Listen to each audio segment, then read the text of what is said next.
Hi, Achim here, InnerSpace Explorers. I know it's been a while, way too long, but yeah, pretty crazy travel schedule after Aruba, and then a really good friend of mine committed suicide. Actually, a day after I met with him personally, and this took me pretty off guard.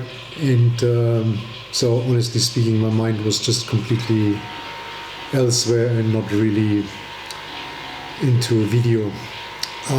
So I hope you understand that. I'm sorry for the delay. There's actually a lot of really cool things coming up. So two of them I can't talk about yet, but one of them is, basically both of them will have quite a bit of impact on my diving and probably also on yours if you dive with me or train with me or whatever, and or with InnerSpace Explorers. And so yeah, I'm pretty excited. So 2026 will be a very interesting year. And so one announcement I can do. Gus from Dive Talk, as well as Juan, who's my partner in InnerSpace Explorers, as most of you will know, will be here in January. And the three of us will be on the boat show in Düsseldorf on the first weekend, so 17th and 18th of January. Then during the week there might be a Dive Talk Go test event somewhere in the middle of Germany. I'm still trying to set this up, not 100% sure if that's gonna work, but I'll try to make it happen. And then on the weekend 24th, 25th of January, the three of us will be at the Copacabana in Graz in Austria, and I think this will be pretty cool. It's a bit of a social meetup, and also an opportunity to test dive the Go. So we'll have 3 units there. As I said, Gus and Juan and myself, and I think Florian from InnerSpace Explorers will also join us. And so you have quite a few people there to ask and dive with, and if you want to just check out your skills and hang around with us, there will be food and drinks. And so yeah, actually I think this will be pretty cool. I'm really looking forward to this, and hopefully see quite a few of you in these 2 weeks. And I hope a lot of you take the opportunity to meet with us and have a great time. So back to the video topic. So the last video I published was about breakaway connections on bolt snaps. And during that video I explained a little bit that the concept of the long hose system, that you give away whatever you breathe, you know it's a working regulator, you know it's a gas that works. And then I received quite a bit of feedback from people that said, well, what if you dive a stage? Because I said in the video that if I dive a stage, I donate the stage regulator. But that obviously means I go back on my necklace. And then a lot of people said like, oh wow, what happens if you're on a stage and your back gas is not breathable? That's a fair question.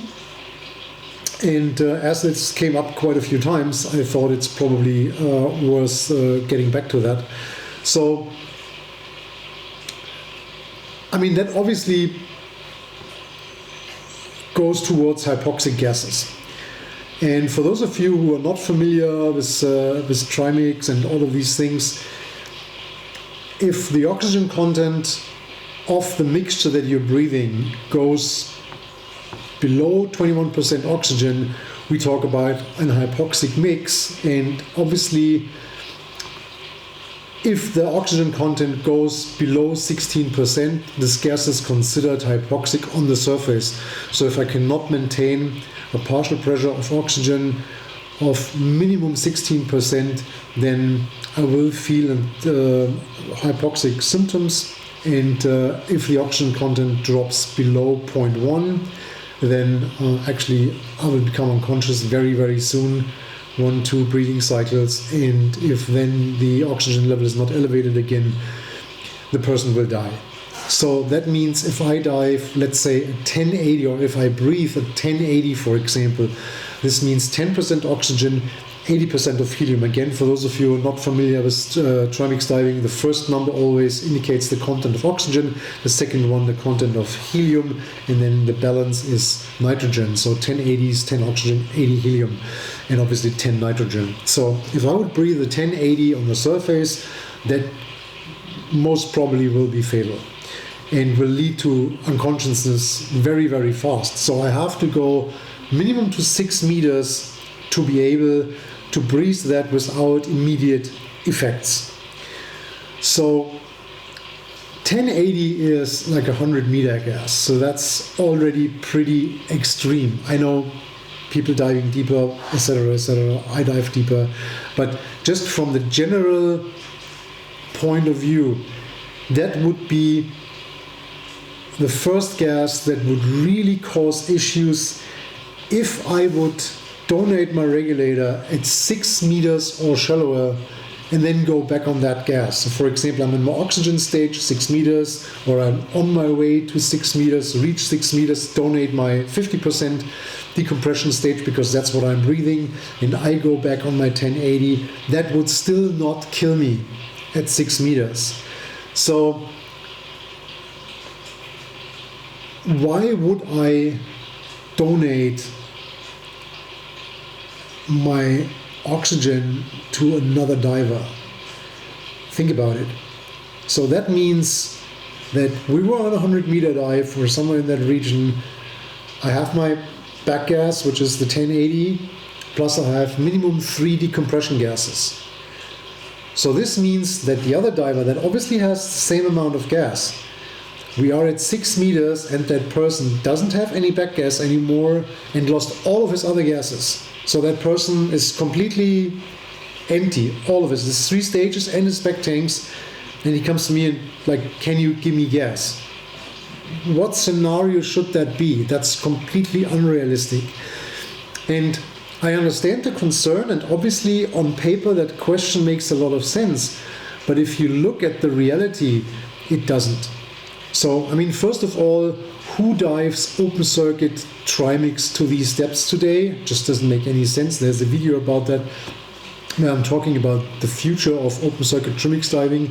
And I mean, if you think about the helium prices, it's probably not going to happen anyway. So normally a dive like that is done on a rebreather, so total different game. And even if you would be open circuit, it's literally impossible to run into that situation. So, and all the other gases, let's say you dive at 1845, 18 oxygen, 45 helium, so like a 60-meter gas. I can breeze that from the surface to the maximum depth, so I can always go back on that regulator.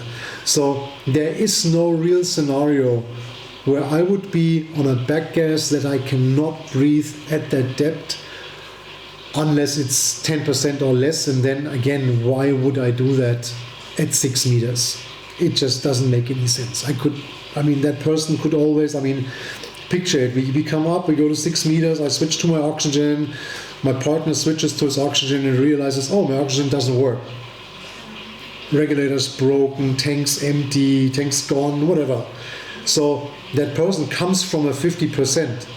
So he switches back to his back gas, usually at 9 meters. That's where we clean up and prepare the oxygen. So now I'm coming up on the back gas and I'm switching to oxygen. It doesn't work. There's still 2 other decompression gases and the person just switched from a working regulator.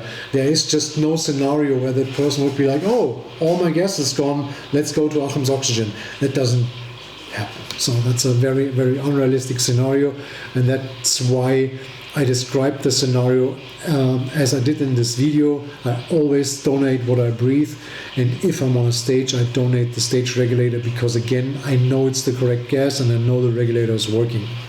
So I hope that makes a lot of sense and clarifies some of these questions. If you have more questions, please put them in the comment section. If you like my content, please hit the like button and subscribe to my channel. And yeah, I hope I see some of you at Bolt or in Graz or maybe in between, if we manage to do this Go tryout somewhere in the middle of Germany. And if we manage, obviously there will be notifications on Facebook, Instagram, etc. And I'll probably also announce it here on YouTube. Take care. See you in the next one.